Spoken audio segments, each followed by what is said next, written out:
Yep, 7:40 in the morning here, ladies and gentlemen. Haven't been here in a few years, but we're here to do maintenance on this outdoor unit and the associated air handler located on the second floor. Just doing a quick little visual inspection, making sure there's nothing out of the ordinary. Just a little bit of just algae, greenness to the condensing coil guard. Other than that, a little bit of dirt inside. I pulled the disconnect.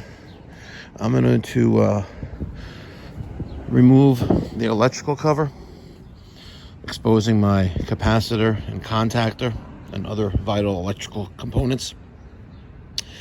And then we're going to remove the top condenser fan shroud assembly after disconnecting the wires, and vacuum out the inside and wash her down.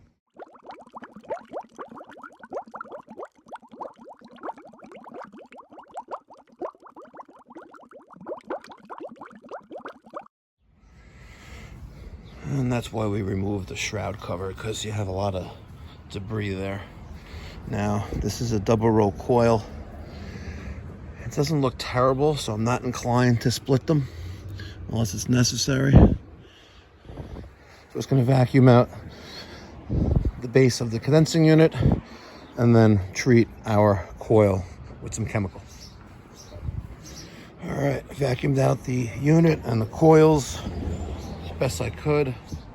Now I'm going to get my hose set up and we're going to rinse off the coil, the base, and treat it with the chemical. All right, I've been rinsing the coil and the bottom base of the condensing unit for about 10 minutes.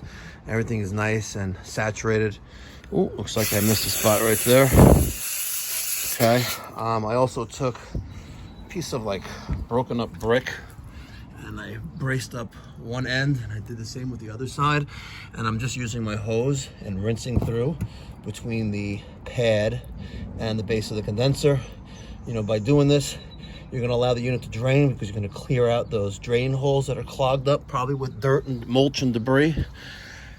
And you're really giving it a nice, thorough, and clean job. All right. Got one more quick little rinse.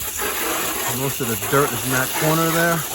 Now I'm going to use the Nu-Calgon Nu-Brite to wash this coil and the whole entire condenser while I'm at it.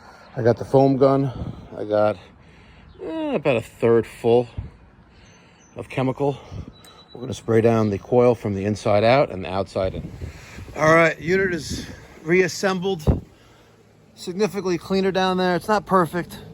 A little bit of dirt remaining. Rinse the condensing coil, the top of the condenser fan motor shroud assembly. I cleaned off the blades. Rinsed everything, even the condenser base pad. The only thing left now is to plug her back in, and let's work on the indoor unit as it starts to pour here in the great state of New York. All right, even got carpet here. Got a, what size is this? Oh, 4-ton. Put this in a number of years ago. Not too shabby. Let's check our condensate drain. Yeah, I think I do some good work. All right, let's pull the blower compartment, take a peek inside. Fairly clean. Just gonna spray it down with a little bit of spray 9, just to disinfect whatever's remaining there that we don't see. All right, I vacuumed out the condensate drain line, used the trap brush, got a lot of cocky out of it, that stuff right there. Wiped down the cabinet with the spray 9, and everything is up and running. Let's just do a quick little test of the outdoor condensing unit and see what our discharge temperature is at the top of the condenser fan. All right, ambient temperature is 62.7 degrees.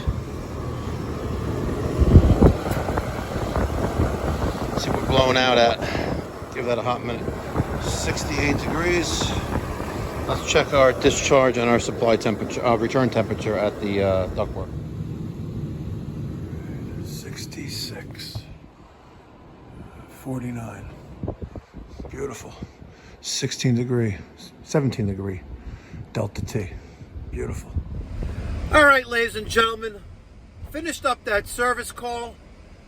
Turns out we haven't been there in 2 years, and I checked the service history in our prior CRM, which was ServicePal, and that's her MO. We service the system every other year. Is she saving money? Probably saving a little bit of a few cents by not having to come out there every year. There was an ambulance there, and he wasn't signaling, and no one knew where he was going. But anyway, if your HVAC contractor is not performing the kind of work that I just did on camera, explicitly showing you step-by-step procedures on maintenance and cleaning of your central air conditioning system, perhaps maybe you should pick up the phone and give me a call. 516-348-6300. Or save time. Book online at pipedoc.net. DOC.net, not DOCK. Pipe doc. What, does that make any sense? Somebody asked me, like, is a pipe doc like the boat dock? I'm like, no. Catch you in the next one. Be well. God bless. Stay safe. And don't forget, if your wife is hot, better get the AC fixed.